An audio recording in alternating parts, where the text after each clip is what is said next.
ready to come up? Great. Is my mic on? Can I get my microphone? Thank you very much.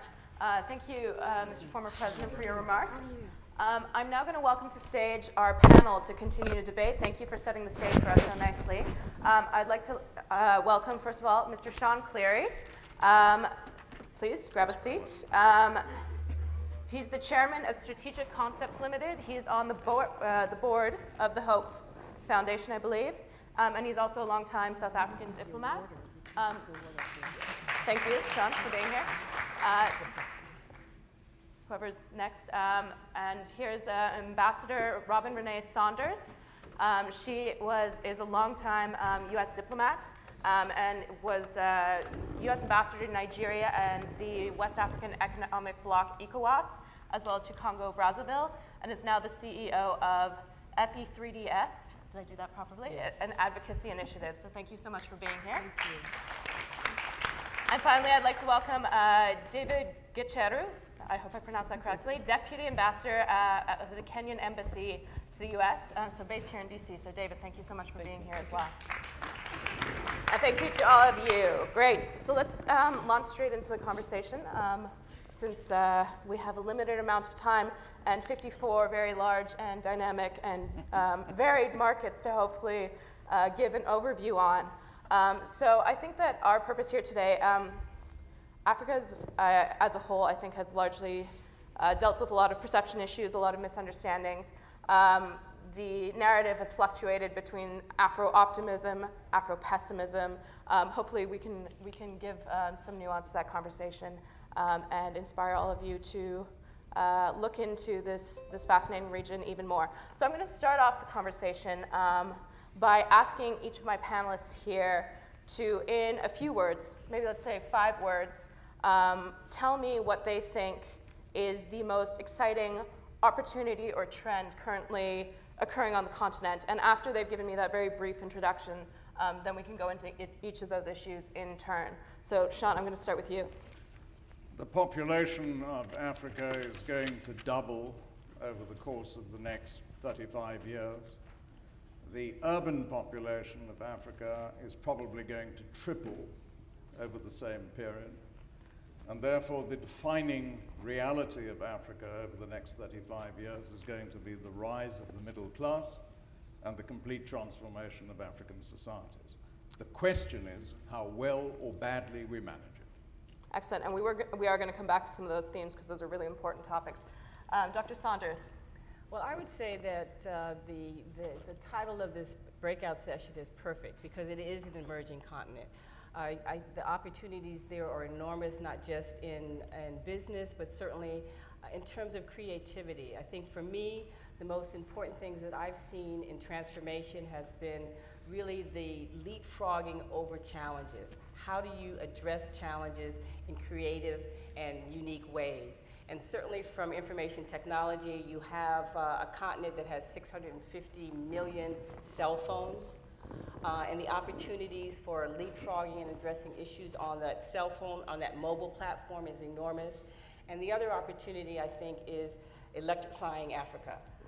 You have 550 million people on the continent without power.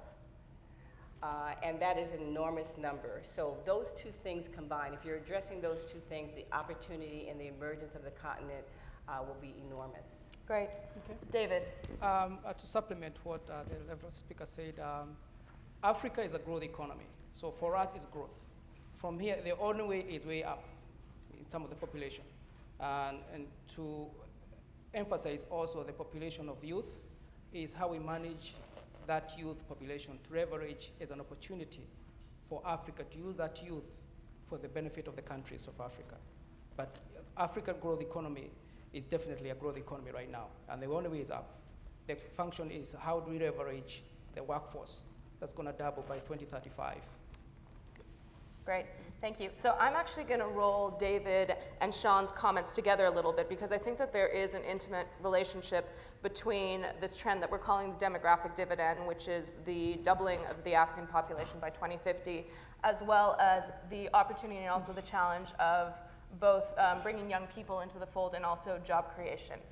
So maybe David, can you talk to me a little bit about the challenge that confronts young people in Kenya today in terms of access to good jobs and education that prepares them for employment? The main challenges in Africa right now of population growth is lack of jobs, the skills to do the right jobs. As you are aware, most of the Africans' economies are basically agricultural and mineral extraction. So, and then the population is also increasing, that is not catching up with the job creation process. We have a lot of university graduates who graduate who are young people and they don't have jobs. We have a lot of young populations. We have a free education system in Kenya. So you find the primary and secondary education is free. So you have a lot of people graduating from high school, and there's also limited opportunities for them to proceed on to education to university where they have to pay. But the government actually has created a cabinet positions in our country for youth employment and youth job creations. And one of the factors we have created is to create technical institutions to put skill sets that are applicable to the level of education of these people. And we also have organizations like McKinsey and Hope. Actually, they have a very good program in Kenya, because these youth, they not only need job skills, they also need mentoring into capital workforce. But the challenge is there of the number of youth. We have 65% of the population are people between 19 and 25 years of age. So that's a problem challenge. Sure. Yeah. Now, Sean, you have been based, you're a longtime South African diplomat and a part-time South African resident at this point. Sounds like you're bouncing around a lot. But South Africa does have a very particular challenge in terms of the youth population and the youth employment there. Can you talk to us a bit about that? I think it's about a 54% youth unemployment rate.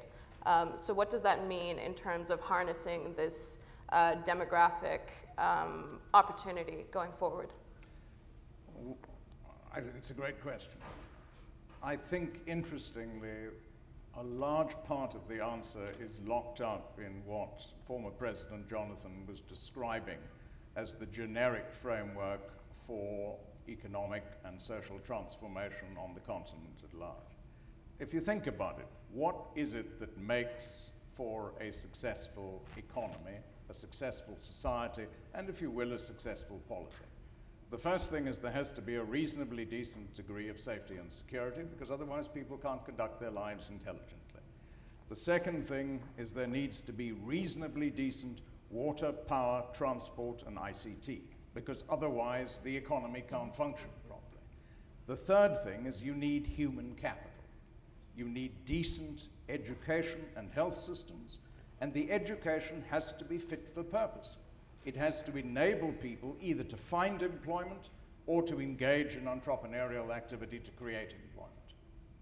And then lastly, as he correctly said, there has to be an enabling environment that allows for the mobilization of both domestic capital for investment and attracts foreign investment into the country. Now, if you can get those things right, you can fix any country. You can fix any city, you can fix any region, any state. There's no magic to it. We really do know how to do it. So what's the challenge in Africa? Now, Andrea, forgive me, but I have to say what you said at the beginning. Africa's not one place. It's 54 very different countries, extending over an area which is about 5,000 miles from north to south, and about 4,200 miles at its widest point from east to west. It's an enormous place. Into the African continent, you can fit China, India, Russia, and the whole of Europe, and the USA, Rick, into Africa. Okay? So don't think of it as one place. It's not like Detroit. Detroit's next door. All right? So, An important point, yes. So, Andrea asked a very correct question. She didn't ask about Africa. She asked about South Africa. That's the scale on which you can think about it. She asked David about Kenya. That's the scale on which you can think about it. South Africa's challenge today is that its education systems are not fit for purpose. The quality of teaching is not adequate. There are not enough people in school getting quality education to enable them to make decent lives going forward. As a result of that, there is strain on the institutions. So everything from municipalities to some central government departments are under stress. Service delivery is accordingly weak. Dissatisfaction in respect of poor government service delivery leads to people marching in the streets and leads to a further weakening of the institutions. If teachers and nursing staff go out on strike on a regular basis, you can't have good public services. So the fundamental weakness lies at the interface between inadequate education systems producing weak institutions. If you can't solve for that problem, lots of things start to go wrong.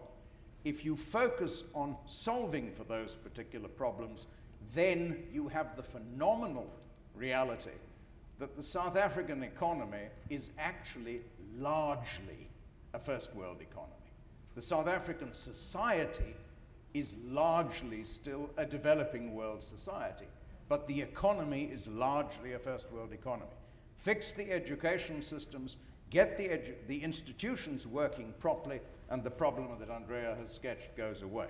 But that's easier said than done.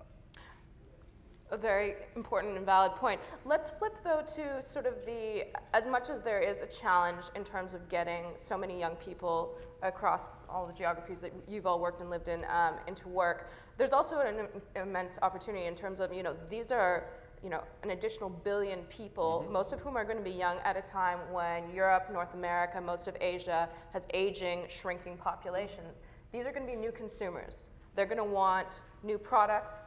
They're going to want new services. So Renee, I'm going to turn to you on this one. What do you see as the business opportunities therein? I just want to say something about the youth issue. I sat on the global panel on youth unemployment yesterday, and I want to put a positive spin on the population dividend, because we do hear the youth votes being such a negative spin. And there's a term, brain drain. Well, there's the other term, brain gain. And I think that when you see on the continent, which will be the largest populated continent in the world in 15 years, it's going to move from third place to first place.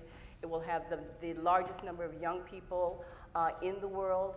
What I see today in the companies that I work with, whether it's in the power sector, in the agriculture sector, and small manufacturing, is this enormous innovativeness to get around development challenges.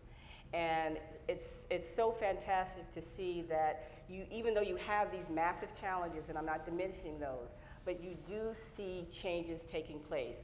Right now, to your direct question, you have 90 million people in the consumer class on the continent, the largest amount ever that has happened. You have 331 million small and medium-sized enterprises. Of course, that's not enough yet to break through the poverty level. But it's a change, it's a shift. You see innovativeness in education. How do you get around being more creative in education? You have to have this mix in education. This is really one of my big issues. When we talk about education, are all people thinking about formal education? Well, I'm not. When I put in the education basket, I put in vocational training, sure. I put in entrepreneurship, and I'm also putting in meeting people where they are in terms of giving them the tools to survive where they are. 89% of the continent is in the agricultural sector, people making $1.25 or less per day, or in vulnerable employment areas, which means they are not guaranteed that $1.25. When you hear that term, $1.25 a day, that means that person gets up every single day and searches for trying to make $1.20. That's not a guaranteed amount of money every day. So those are really difficult circumstances. And so the training and the outlook and how you address those issues have to be creative and more innovative. And can I give one quick example on education? Sure. And it's related to power and infrastructure. In a country like Nigeria, you have a lot of graduates that don't have a place in university because there's just not enough space. And I work for a company that has developed a leapfrogging or workaround solutions to that, where you get your entire semester loaded on a tablet like this. And your fees are paid, everything is done. and it's powered by solar, so you get around the power issue, you get around the space in a university issue, and you have an opportunity to really not only use your basic education and your tertiary education together. And so there are lots of ways to address the issues of the challenges, but I do want to leave you with there's also positive things being done on the continent. Of the 30 billion apps that have been created over the last 5 to 6 years, 90% of those have come out of the developing world, and a good many of those have come out of Africa as well, particularly your country, Kenya, Nigeria, and South Africa. And we will come to that actually, and I do want to talk about sort of innovation in financial tech. But before that, I want to follow up on the example you gave, about sort of providing these alternative and sort of leapfrog initiatives to sort of plug the hole in vocational training. And those kinds of solutions are great, but are they being taken to scale, and is government taking a sufficient amount of responsibility in Nigeria, which was the example that you were talking about, for sort of really bringing these kinds of programs and these kinds of opportunities to enough of their young people? I think you have a mix of a couple of things in the case of Nigeria. I would actually say that you have really foundations, NGOs, and the private sector really doing the creativity a good bit in terms of how you leapfrog, partnering with government. But I think that you have this capacity building issue that I think a lot of government institutions face on the continent, and that has to be addressed as well. So you have the push, I think, from donors is really to help and work with governments on capacity building of institutions, because you need those institutions. You know, we need the Ministry of Health to be strong. We need the Ministry of Education to be strong. So you've got to do all of those things. I don't think, Sean's point about not looking at Africa as a cookie cutter approach, I think is, really, to me, the headline here. Because each country is going to be quite different in how the challenges are addressed. But certainly you have to have institution building, you have to have capacity building, and that comes from the government. And you have partnerships that can come with that from the NGO sector, from foundations, and certainly from the private sector. This whole blossoming of PPP initiatives, that's public, private, and public, private sector, and NGOs all working together. I would actually add another P on that. I did a Huffington Post article talking about the 4 Ps, and that third P would be state governments. Don't exclude your municipal and state governments for partnerships. And I don't think in the donor community we do enough of that. We always work at the sovereign level. And I think that you have these opportunities, particularly going back to the comment of going to where people are. And they're in local governments, they're at the municipal level, they're at the state level. So working and focusing on the capacity at those levels are equally as important, and I would actually argue in some cases even more. And for a quick example, another entity that I work with is called Songhai, and some of you may have heard of it. And we're actually working with creating farmer entrepreneurs. You heard David's comment that you have 89% or plus people on the continent working in the agricultural sector. You're not going to find formal jobs for all of those people. So that's where entrepreneurship, SMEs, and being creative comes in. And what the Songhai Project does, and I've brought 3 of those sites online, the Songhai sites online, since I left Nigeria. One is in Katsina in the north, and Lagos, pardon me, and Nugo, and I guess we have a 4th one now in Cross River. But we're trying to convince young people to see farming as a business, as an opportunity, as a framework for entrepreneurship. And the most fascinating thing to me, particularly in the Katsina area, and that's where the current president is from, Katsina, and was one of my favorite states that I worked with when I was on the ground there because they were so innovative, is that we went and we took a completely greenfield area and we turned it into this thriving agricultural production, and we have young Muslim women leading entrepreneurial incubator segments from the poultry section to innovativeness. And the other part that I want to leave with you is that it goes back to education and not thinking about it always in traditional Western framework. But we have young people, in all of these projects that have never had any formal education but are creating appropriate technology using the things that are around them, creating machines, and they're not machinists, they're not electrical engineers, creating, using environmental pest control. What are the natural pests to the region, and making sure you control pests in that way. So they're biochemists on their own without having gone through a formal tertiary process. So it's fascinating, and those are the opportunities. David, did you want to jump in there? The panel of this thing, I want to come out with, we can discuss all the other issues that need to be done in Africa, but I think education system for the youth also has to be demand-driven by what is demanded, for what can go for them. I believe the technical education that they're going to need is going to have to be demanded by the jobs that are available. And to do that, for me, what I wanted to come out of here is a business opportunity that you can do in Kenya right now, or in Africa for right now, that can make changes that are happening. There are a lot of infrastructure projects, and I'll give you an example of last mile project in Kenya right now. They need 220,000 poles to get the last mile.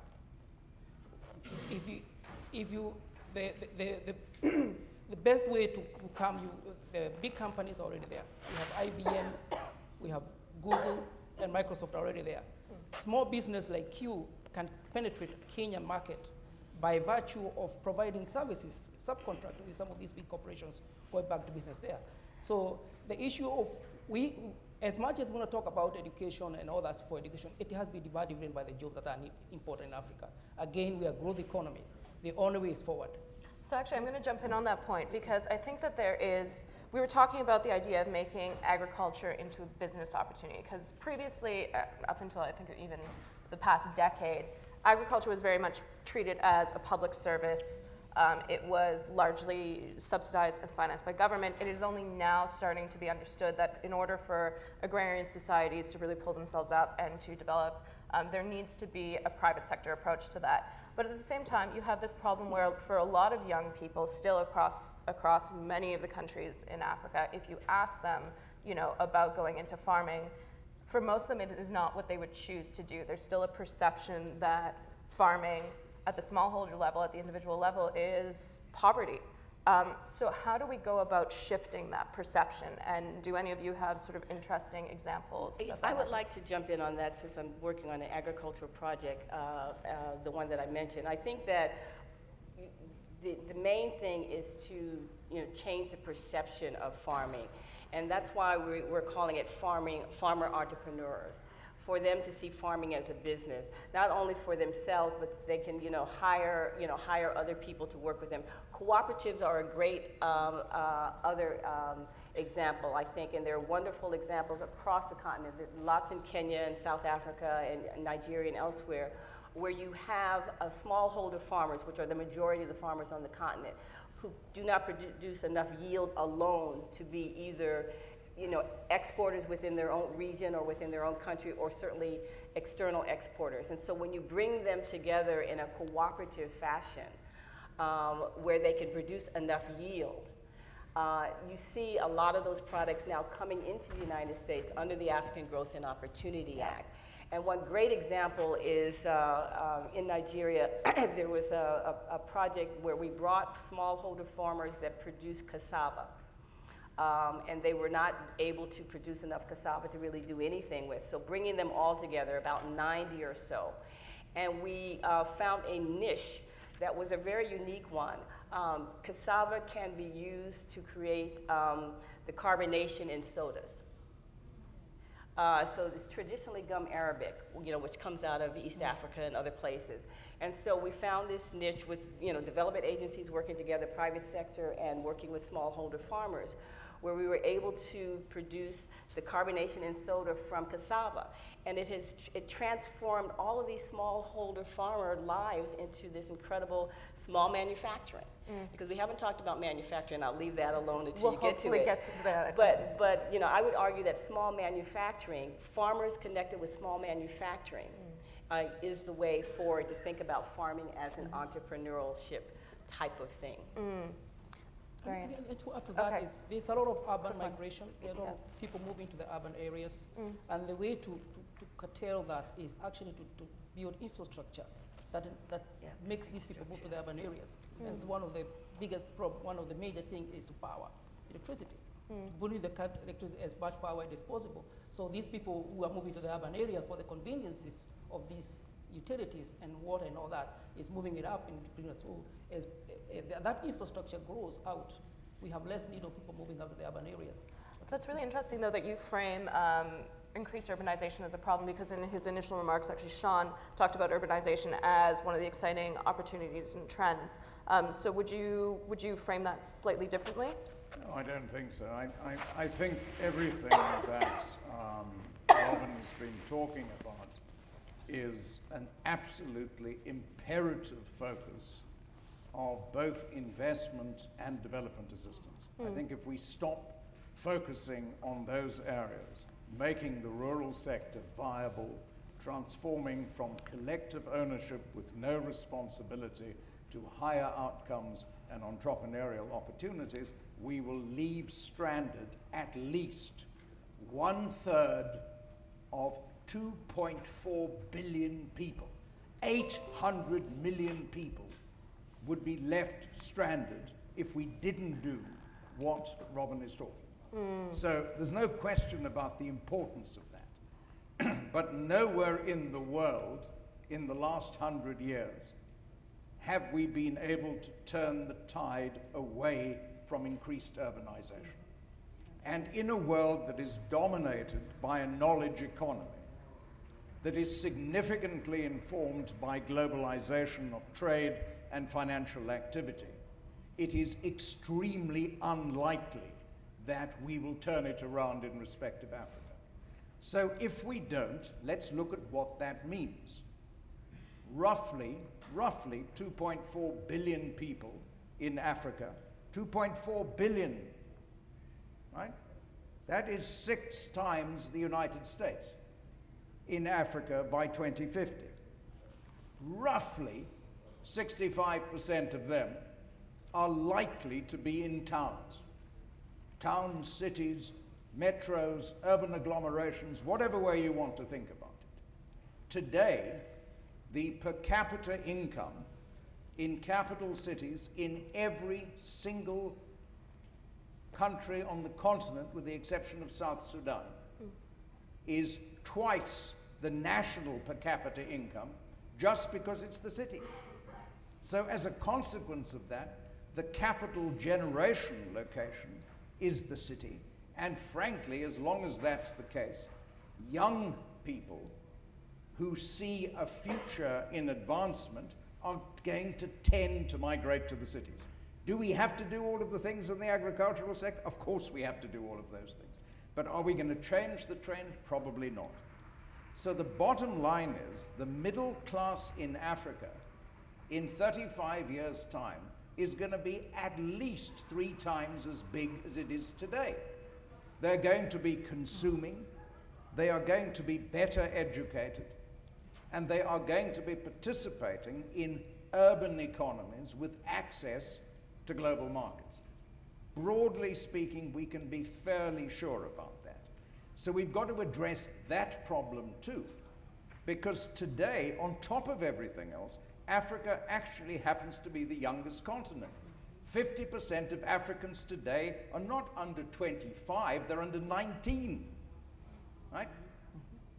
So if we, in a knowledge economy, don't equip these people to be able to participate meaningfully in the knowledge economy of tomorrow, we will be committing well over 1 billion people to failure. We can't do that. It's not an option. It's not. If any of you in this room thinks it's an option, go to Detroit. Go next door. Go and solve the problem. Right now, if one's thinking about Africa, we've got to solve for that problem. One part of it.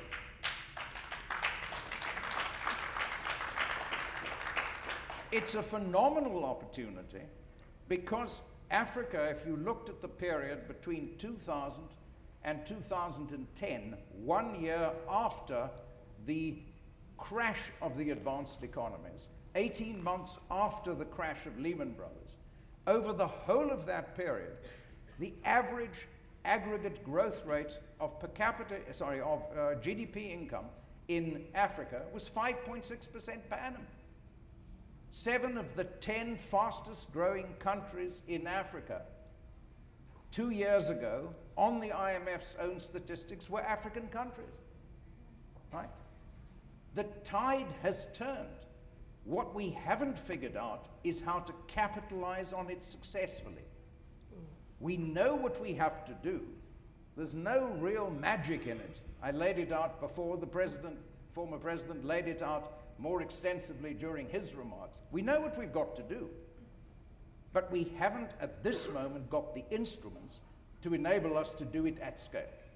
Well, let's talk about one of the main enabling factors that also remains a challenge in terms of the infrastructure piece, which David and Dr. Sanders did touch on very briefly. There is a current estimated $95 billion annual need for infrastructure funding. Only about half of that is filled. I'm going to focus because that is a huge conversation that involves everything from roads to port upgrades to rail upgrades, and a lot of this stuff is in motion. But let's talk now about the power piece, because that's a particularly interesting part in South Africa, in Western Africa.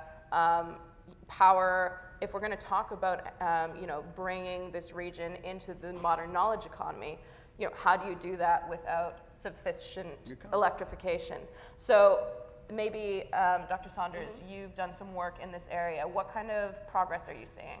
Well, I'm seeing it's slow, first of all. It's very slow, and I do want to go back to sort of and use the example of sort of the urban to rural conversation that we've been having here, because I'm of the mind that you need both. Yes, you're going to have this trend to cities, but you also have, besides capital cities, you have other cities that you have as well. So I think that we have to think more broader, that it's not one or the other, but it is all of these things. Absolutely.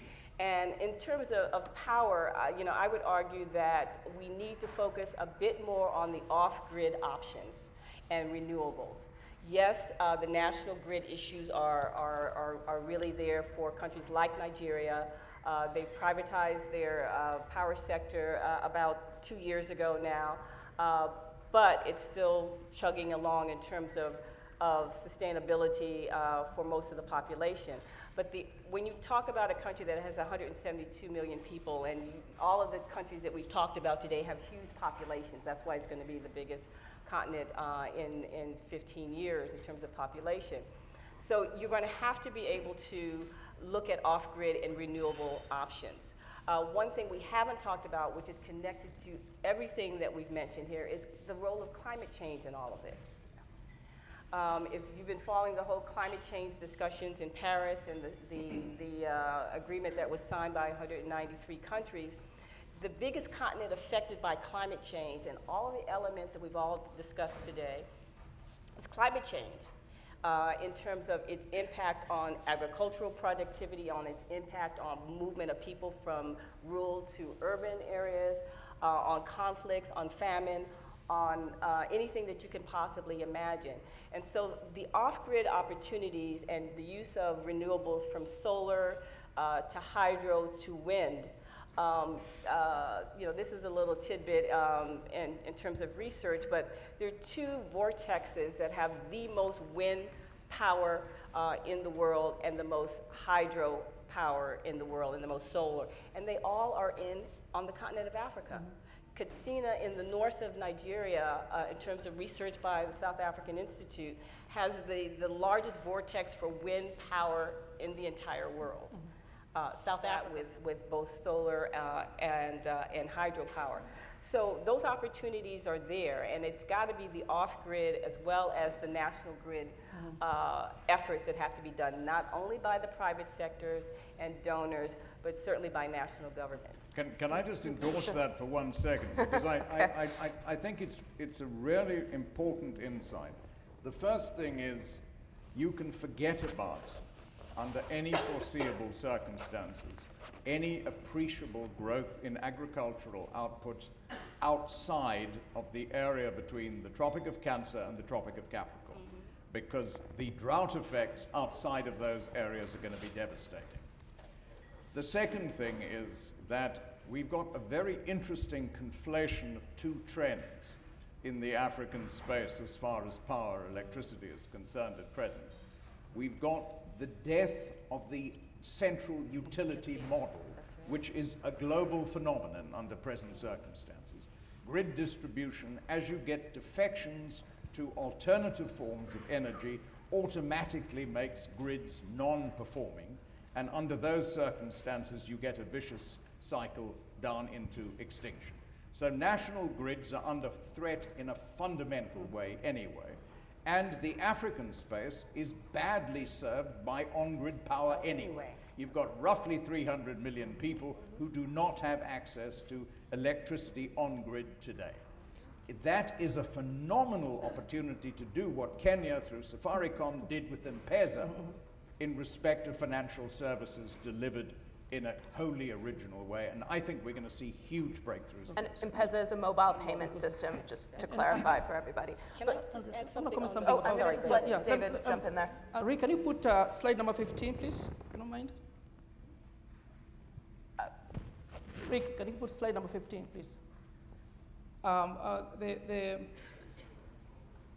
The opportunities, I didn't want to, because I think for the purpose of this breakout session is the opportunities that are available for Africans to invest in. Number 15, sorry.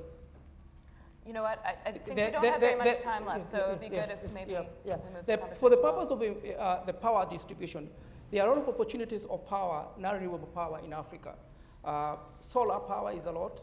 We have companies here that started $2 billion to start like power in Kenya. We have a lot of geothermal capability power. Actually, 20% of our power generation in Kenya is geothermal power. That's natural.